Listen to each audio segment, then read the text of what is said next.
मयि सर्वाणि कर्माणि सन् यस्याध्यात्मचेतसा निराशीर्निर्ममो भूत्वा योध्यस्व विगतज्वरा। भगवान श्री कृष्ण कहते हैं, हे अर्जुन, अपने समस्त कर्मों को मुझको अर्पित करके और परमात्मा के रूप में निरंतर मेरा ध्यान करते हुए कामना और स्वार्थ से रहित होकर अपने मानसिक दुखों को त्याग कर युद्ध करो। दोस्तों, यह श्रीमद् भगवद गीता के एक गूढ़ और प्रेरणादायक संदेश का अंश है, जो मनुष्य को कर्मयोग का सही अर्थ और मार्ग समझाता है। इस कथन का सार हमारे जीवन के संघर्षों और जिम्मेदारियों में शांति, संतुलन और दिव्यता को बनाए रखने के लिए महत्वपूर्ण है। भगवान श्री कृष्ण के इस उपदेश में अपने समस्त कर्मों को मुझको अर्पित करके वाक्य में कर्म की परिभाषा का गहरा तात्पर्य छिपा है।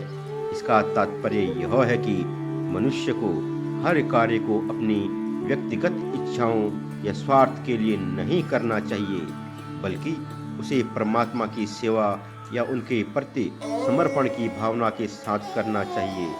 जब हम अपने कार्यों को भगवान को समर्पित करते हैं तो हमारी गतिविधियां निस्वार्थ हो जाती है। कर्म जीवन का आधार है। हर व्यक्ति को अपने कर्तव्यों का पालन करना अनिवार्य है, चाहे वह परिवार, समाज या आत्मा के प्रति हो। दोस्तों, कामना और स्वार्थ से रहित होकर यह वाक्य हमारे जीवन में त्याग और वैराग्य का महत्व बताता है। भगवान श्री कृष्ण कहते हैं कि जब तक हम इच्छाओं और स्वार्थ में लिप्त रहते हैं, तब तक हम अशांति और दुख से घिरे रहते हैं। मनुष्य के स्वार्थ ही उसकी व्याकुलता का मूल कारण है। इच्छाओं को त्यागने का अर्थ यह नहीं है कि जीवन की सभी सुख सुविधाओं को छोड़ दिया जाए, बल्कि यह है कि हम उन सुखों के प्रति आसक्त न हो। यह संदेश हमें यह भी सिखाता है कि जब हम कार्य करते हैं तो हमें फल की अपेक्षा नहीं करनी चाहिए। कर्म का फल परमात्मा पर छोड़ देना चाहिए। यह दृष्टिकोण न केवल हमें मानसिक शांति प्रदान करता है, बल्कि हमारे कार्यों को भी अधिक प्रभावी बनाता है। परमात्मा के रूप में निरंतर मेरा ध्यान करते हुए मैं ध्यान और भक्ति का महत्व बताया गया है। जब हम अपने जीवन के हर क्षण में ईश्वर को स्मरण करते हैं और यह विश्वास रखते हैं कि हम जो कुछ भी कर रहे हैं वह उनकी इच्छा से हो रहा है, तो यह भावना हमारे मन को शांत करती है और हमें आध्यात्मिक शांति प्रदान करती है। निरंतर ध्यान का अर्थ है कि हमारे विचार, शब्द और कर्म हर समय भगवान के प्रति समर्पित रहें।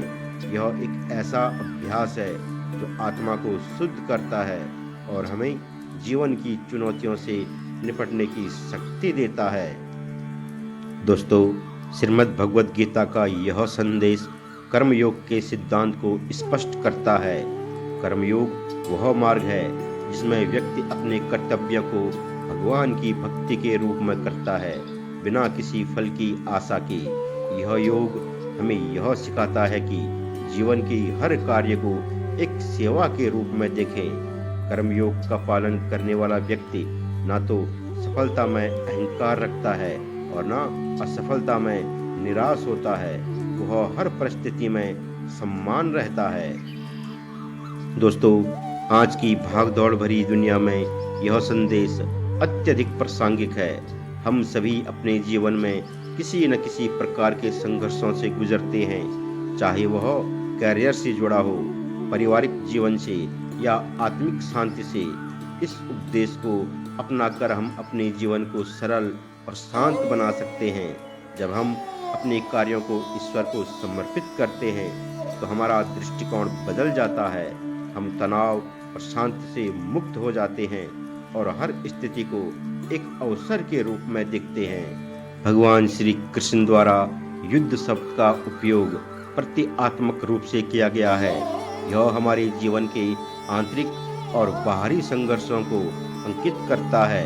बाहरी संघर्षों में सामाजिक चुनौतियां, कर्तव्य और जिम्मेदारियां शामिल है, जबकि आंतरिक संघर्ष हमारे मन इच्छाओं के बीच की लड़ाई है। यदि हम इन संघर्षों का सामना भगवान की कृपा और उनकी स्मृति के साथ करें तो हम किसी भी कठिनाई को पार कर सकते हैं। दोस्तों, इस उपदेश का मर्म यह है कि जीवन में शांति और संतुलन पाने के लिए हमें अपने कार्यों को निस्वार्थ भाव से करना चाहिए।